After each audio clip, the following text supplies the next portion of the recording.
ஒரு விஷயத்துல அவர் தெளிவா இருக்காரு. 2026ங்கிறது அவருக்கு ஒரு முக்கியமான காலகட்டம் நினைக்கிறாரு.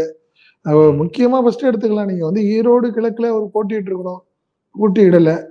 தொடர் தோல்விங்கிறது நம்மளுக்கு ஒரு இமேஜ் பாதிக்குங்கிறதுனால அவர் போகல. அது. 2வது பிஜேபி அவங்கள வந்து பகைச்சுக்கிட்டு நம்மளுக்கு வந்து காரணம் என்னன்னா, ரெட்டலைக்கான தேர்தல் ஆணைய வழக்கு இன்னும் தொடர்ந்து போயிட்டே இருக்கு.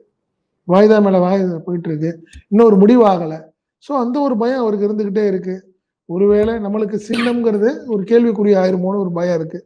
அதனால ம். அவரு பிஜேபிய அவர் டேரிங்கா எதிர்க்க முடியாத ஒரு சூழல்ல இருக்காரு எடப்பாடி. அதனால தான் நீங்க பார்த்தீங்கன்னா, ஜிஎஸ்டியா இருக்கட்டும், நீங்க ஒண்ணும் இல்ல.